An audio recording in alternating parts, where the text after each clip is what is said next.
Class आप सभी आपकी ज्ञान वाटिका की पुस्तक का अध्याय 3 निकाल लीजिए। अध्याय 3 हमने पिछली वीडियो क्लासेस में पढ़ लिया था, जिसमें हमने भगवान बुद्ध और अंगुलीमाल के जीवन के एक घटना के बारे में पढ़ा, जिसमें किस प्रकार से भगवान बुद्ध ने डाकू अंगुलीमाल का जो हृदय है उसको परिवर्तित किया, और जिसके बाद आगे चलकर वही क्रूर डाकू महान संत बन गया। ठीक है, इस अध्याय का आज हम अभ्यास कार्य करेंगे, जिसमें सबसे पहले है शब्दार्थ। इस अध्याय में कुछ कठिन शब्द आए थे जिनके हम अर्थ पढ़ेंगे, ये आपको आपकी नोटबुक में नोट करने हैं। पहला शब्द है हृदयहीन। हृदयहीन का अर्थ होता है कठोर। ठीक है, अगला है क्रूर। क्रूर का अर्थ होता है वही कठोर या दयाहीन। निर्दयी, निर्दयी का अर्थ होता है दयाहीन। हृदयहीन, क्रूर, निर्दयी, इन तीनों शब्दों का जो अर्थ है वो यही होता है कि एक ऐसा व्यक्ति जिसको किसी पर भी दया ना आती हो, बहुत ज़्यादा कठोर स्वभाव का हो। ठीक है, सहसा, सहसा का अर्थ होता है अचानक, सडन। ठीक है, घिग्गी बंदना, घिग्गी बंदना का अर्थ होता है बहुत डर जाना। अगला है विचरण। विचरण का अर्थ होता है घूमना, वॉक करना। ठीक है, आतंक, आतंक का अर्थ होता है भय की सनसनी, मतलब टेरर। जब लोग बहुत ज़्यादा डरे हुए होते हैं किसी चीज़ से, तो उसे क्या कहते हैं? उसे कहते हैं आतंक। अगला है थरथर काँपना। थरथर काँपना का अर्थ होता है बहुत भयभीत होना, बहुत ज़्यादा डरना, यानी थरथर काँपना। जब डर से इंसान काँपने लगता है तो उसे क्या कहते हैं कि मैं तो थरथर काँप उठा। ठीक है, तो यानी मैं बहुत डर गया। भयभीत होना मतलब डरना। दैत्य, दैत्य का अर्थ होता है राक्षस। ठीक है, बुद्ध होकर, बुद्ध होकर का यहाँ पर इस अध्याय में अर्थ था ज्ञान प्राप्त करके। इस अध्याय में कुछ विशेष चीजें हैं जो नोट करने वाली है। देखिए, प्रसिद्ध को हम इस प्रकार भी लिख सकते हैं, बुद्ध को इस प्रकार भी लिख सकते हैं। ये कुछ शब्द इस अध्याय में आए थे, प्रसिद्ध, बुद्ध, किंतु, लंबा, अत्यंत, सन्यासी, उद्धार। ये कुछ शब्द हैं जिनको इस प्रकार से भी लिखा जा सकता है। जो यहाँ पर द के नीचे हलंत लगता है ना, और फिर पूरा ध लिखते हैं, इसको ऐसे ना लिख करके द के नीचे आधा ध भी लिख सकते हैं। ठीक है, और यहाँ पर अत्यंत में जो ऊपर बिंदु है उस बिंदु की जगह हम क्या कर सकते हैं, यहाँ पर आधा न लगा सकते हैं। ठीक, तो ये कुछ शब्द है जिनको इस तरह से भी लिखा जा सकता है। यहाँ कुछ मौखिक प्रश्न हैं, इनको आपको आपकी नोटबुक में तो नोट नहीं करना है, लेकिन ये आपको इनके आंसर्स पता होने चाहिए। इसके लिए आप इनके आंसर्स पेंसिल से साइड में भी लिख सकते हैं। ठीक, ताकि आपको याद रहे। पहला प्रश्न है, कौशल राज्य की राजधानी का नाम बताइए। कौशल राज्य की राजधानी का क्या नाम था? श्रावस्ती। ठीक है, कौशल राज्य की राजधानी का नाम था श्रावस्ती। कौशल के महाराज किसके भक्त थे? कौशल के महाराज बुद्ध के परम भक्त थे। ठीक है, बुद्ध के। अंगुलीमाल क्या काट कर अपनी माला में पिरो लेता था? अंगुलीमाल जो लोगों की हत्या करता था, उनकी हाथ की अंगुली, एक अंगुली काट कर उसको अपनी माला में पिरो लेता था। ठीक है, तो यहाँ पर आप अंगुली लिख सकते हैं, अंगुली। इससे आपको आंसर जो है याद रहेगा। आपको ये आपकी नोटबुक में तो नोट नहीं करना है, लेकिन ओरल क्वेश्चन आंसर में पूछा जा सकता है। अगला है अंगुलीमाल कौन था? अंगुलीमाल कौन था? अंगुलीमाल एक क्रूर डाकू था। ठीक है, अब आगे ये जो लिखित प्रश्न है ये आपको आपकी नोटबुक में नोट करने हैं। ठीक, पहला प्रश्न है, वाल्मीकि के जीवन में कैसे परिवर्तन आया था?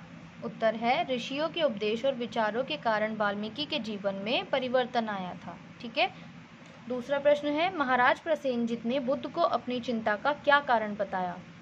उत्तर है, महाराज प्रसेनजित ने अपनी चिंता का कारण अंगुलीमाल डाकू के आतंक को बताया, जिस डाकू से उनकी पूरी प्रजा और स्वयं महाराज भी बहुत डरते थे। ठीक है, उस डाकू का बहुत आतंक था।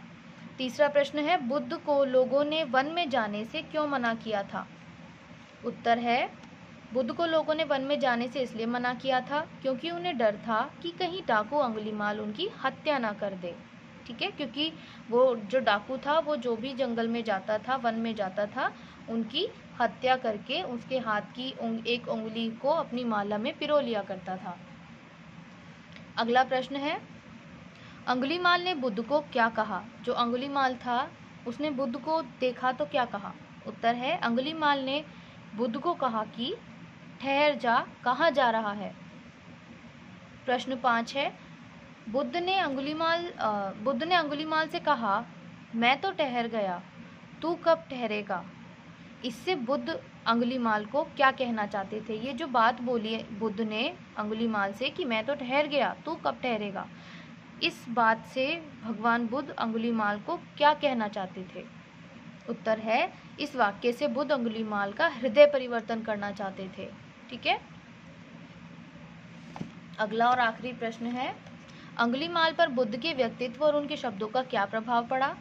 उत्तर है, अंगुलीमाल पर बुद्ध के शब्दों का जादू सा प्रभाव पड़ा और वह आत्मग्लानि से उनके सामने घुटने टेककर झुक गया। आत्मग्लानि मतलब खुद पे उसे शर्म आई, जिसके बाद वो भगवान बुद्ध के सामने घुटने टेककर झुक गया। ठीक। प्रश्नोत्तर के बाद दूसरा प्रश्न है, सही या गलत का निशान लगाइए। पहला वाक्य है, साधु संतों की संगति से बड़े बड़े डाकू भी महात्मा बन जाते हैं। ये बिल्कुल सही वाक्य है। ठीक है। तो इसके आगे आपको स्पेस दिया होगा, वहां पर आप सही का निशान लगाइए। अगला है, राजा प्रसेनजित अंगुलीमाल डाकू का नाम लेकर भगवान बुद्ध को डराना चाहते थे। जो राजा थे प्रसेनजित, वो अंगुलीमाल का नाम लेकर बस भगवान बुद्ध को डराना चाहते थे। वास्तव में ऐसा कोई डाकू नहीं था। ये बिल्कुल गलत है, वो डराना नहीं चाहते थे। तो इस वाक्य के आगे क्रॉस मार्क कर लीजिए। ठीक है। अगला है, अंगुलीमाल को सुधारने के लिए ही बुद्ध वन में उससे मिलने गए थे। जो बुद्ध थे, भगवान बुद्ध, वो उसको सुधारने के लिए ही वन में गए थे, अंगुलीमाल को सुधारने के लिए ही वन में गए थे। तो ये वाक्य बिल्कुल सही है। अगला है, बुद्ध की निडरता और उनके वचनों की मधुरता ने डाकू अंगुलीमाल का हृदय बदल दिया। बिल्कुल सही वाक्य है, जिसके बाद उसने लोगों को जो वो मर्डर करता था, लोगों को मारता था या जो क्रूरता करता था, वो सब उसने छोड़ दी और भगवान बुद्ध से ज्ञान प्राप्त किया और उसके बाद वो महान संत बन गया। ठीक है। तो हृदय बदल गया था। तो ये वाक्य बिल्कुल ठीक है। अब यहाँ पर आपको 2 प्रश्न दिए हैं जिनके 3 विकल्प हैं। आपको सही विकल्प के आगे टिक लगाना है। गांव वालों ने बुद्ध को जंगल में जाने से रोका क्योंकि वहां जंगली जानवर रहते थे। उन्हें डर था कि बुद्ध रास्ता ना भटक जाए, या फिर उन्हें डर था कि कहीं अंगुलीमाल उनकी हत्या ना कर दे। तीसरा जो ऑप्शन है वो बिल्कुल सही है। ठीक है। उन्हें डर था कि कहीं अंगुलीमाल जो है वो उनकी भी हत्या ना कर दे, इसलिए गांव वालों ने जंगल में बुद्ध को जाने से रोका। अगला है, बुद्ध की करुणा एवं प्रेम को देखकर अंगुलीमाल अवाक रह गया क्योंकि वह उनके व्यवहार को समझ नहीं सका। महात्मा बुद्ध के शब्दों का उस पर जादू सा प्रभाव हुआ, या उसे महात्मा बुद्ध से इस प्रकार के व्यवहार की आशा नहीं थी। मतलब उसने सोचा नहीं था कि वो इस तरह, जो बुद्ध है या जो व्यक्ति जंगल में आया है वो इस तरह का व्यवहार करेगा। सही ऑप्शन क्या है? महात्मा बुद्ध के शब्दों का उस पर जादू सा प्रभाव हुआ, जिसके बाद वो सुनकर एकदम अवाक रह गया। ठीक है। तो इसके सामने वाले बॉक्स पर टिक कर लीजिए। भाषा ज्ञान देखते हैं अब इसमें। भाषा ज्ञान पढ़िए, समझिए और कीजिए। किसी व्यक्ति, स्थान, वस्तु अथवा भाव के नाम को संज्ञा कहते हैं। संज्ञा किसे कहते हैं? किसी भी व्यक्ति के नाम को, स्थान के नाम को, जैसे व्यक्ति का नाम राम, स्थान का नाम दिल्ली, वस्तु का नाम पुस्तक, या किसी भी भाव का नाम दुख, खुशी, ये सब क्या है? भाव है। तो इन सब के नामों को संज्ञा कहते हैं। संज्ञा 3 प्रकार की होती है, व्यक्तिवाचक, जातिवाचक, भाववाचक। जो संज्ञा शब्द किसी विशेष प्राणी, व्यक्ति, स्थान या वस्तु का बोध कराए उन्हें व्यक्तिवाचक संज्ञा कहते हैं। जिस शब्द से हमें पता चलता है कि ये किसी व्यक्ति का नाम है या प्राणी का नाम है या किसी स्थान का नाम है, किसी वस्तु का नाम है, तो वो आपकी व्यक्तिवाचक संज्ञा होती है। दूसरा है आपका जातिवाचक। किसी प्राणी, व्यक्ति, स्थान या वस्तु की संपूर्ण जाति का बोध कराने वाले शब्द जातिवाचक संज्ञा कहलाते हैं, जैसे गाय, देश, फल आदि। जातिवाचक संज्ञा क्या हो गया? वो शब्द जो पूरी जाति का बोध कराए, किसी भी व्यक्ति की पूरी जाति का या स्थान की पूरी जाति का या वस्तु की। जैसे गाय, देश और फल। यहाँ पर गाय क्या है? एक प्राणी है, एक जीव है। ठीक है। गाय, कोई भी गाय हो उसको गाय ही कहेंगे। सभी गायों के लिए एक जाति सूचक शब्द क्या हो गया? गाय। ऐसे ही देश, कोई भी हो, सभी देशों को देश कहेंगे, फिर चाहे वो भारत हो या पाकिस्तान हो। ठीक है। या चाइना हो, चीन हो, उन्हें एक शब्द उनके लिए क्या यूज होगा? देश। तो ये एक जातिवाचक या संपूर्ण जाति का बोध कराने वाला शब्द हो गया देश, यानी सभी के लिए कॉमन यूज कर सकते हैं। ठीक है, फल कोई भी हो, फल को फल ही कहेंगे। तो ये सब क्या है, जातिवाचक संज्ञा। किसी प्राणी, व्यक्ति, स्थान या वस्तु के गुण, दोष, दशा आदि का बोध कराने वाले शब्द भाववाचक संज्ञा कहलाते हैं, जैसे खुशी, दुख, बुढ़ापा आदि। अब आपका भाववाचक संज्ञा कौन सी हो गई, जो भाव का बोध कराते हैं, जैसे कोई भी मतलब फीलिंग या इमोशन का बोध कराते हैं। ठीक, अब पाठ में से चुनकर लिखिए 2 व्यक्तिवाचक संज्ञाएं। पाठ में से 2 व्यक्तिवाचक संज्ञाएं यानी किसी भी व्यक्ति, वस्तु, स्थान का नाम, जैसे राजा का नाम क्या था, प्रसेनजित, तो एक हो गया प्रसेनजित। दूसरा आप इसमें अंगुलीमाल भी लिख सकते हैं। तीसरा यहाँ पर भगवान बुद्ध भी आप लिख सकते हैं। ठीक है, और कौशल जो राज्य भी लिख सकते हैं, या उस राज्य की राजधानी श्रावस्ती। तो ये सारे उदाहरण मैंने दिए थे आपको व्यक्तिवाचक संज्ञा के, इनमें से कोई 2 आप लिख लीजिए।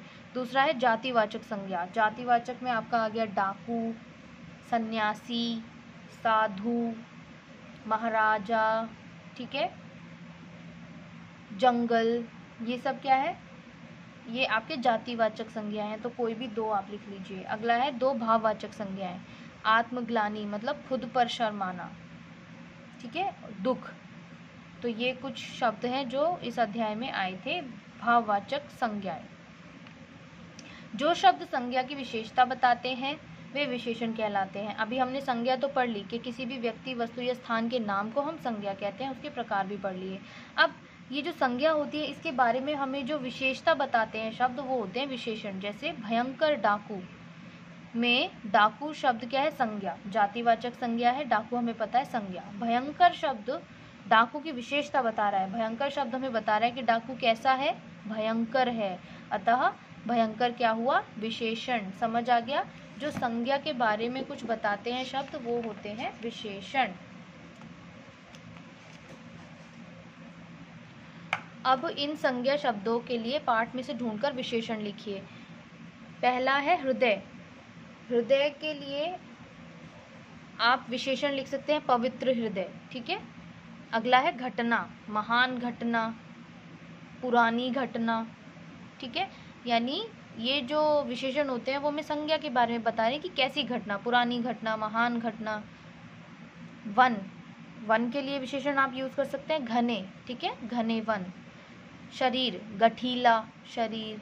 ठीक है, अगला है आंखें। आंखें के लिए आप विशेषण यूज कर सकते हैं लाल आंखें। ठीक है, अगला है रंग। रंग के आगे आप कोई भी विशेषण यूज कर सकते हैं, जैसे काला रंग, लाल रंग, कैसा रंग, काला रंग। ठीक है, या पक्का रंग। अगला है कृपाण। कृपाण के लिए आप यूज कर सकते हैं तेज। ठीक, नाखून, आप इसमें यूज कर सकते हैं लंबे नाखून, छोटे नाखून।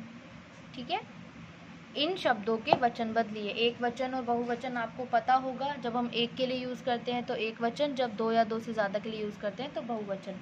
माला का बहुवचन होगा मालाएं। उंगली, उंगलियां। झाड़ी, झाड़ियां। चेहरा, चेहरे। शब्द, शब्दों। चरण, चरणों। बात, बातें। आँख, आँखें। जैसे यहाँ पर माला का मालाएं हैं, तो ऐसा नहीं है कि बात का बाताएं आप लिखेंगे, नहीं, इनके बहुवचन आपको पता होने चाहिए। बात का होगा बातें। प्रश्न 7 पर आ जाइए। सही उत्तर चुनकर सही का निशान लगाइए। पाप का विलोम है। पाप का विलोम मतलब उल्टा क्या है, पुण्य, अच्छा या बुरा। पाप का विलोम होता है पुण्य, तो पुण्य के आगे टिक कर लीजिए। क्रूर का सही अर्थ है, क्रूर का सही अर्थ होता है बुरा, दयालु या कठोर। क्रूर का सही अर्थ है कठोर। कठोर के आगे वाले बॉक्स पर टिक कर लीजिए। शुद्ध शब्द है, यानी जिसकी स्पेलिंग बिल्कुल करेक्ट है, वो है सत्कार, सत्कार या सत्कर। शुद्ध शब्द है सत्कार। ठीक है, सत्कार के आगे टिक कर लीजिए। कृपाण का समान अर्थ देने वाला शब्द। कृपाण का समान अर्थ देने वाले यानी पर्यायवाची शब्द कंजूस, कृपण या तलवार। कृपाण को और क्या कहते हैं, तलवार कहते हैं। पर्यायवाची क्या है, तलवार। तो इसके आगे वाले बॉक्स पर टिक कर लीजिए।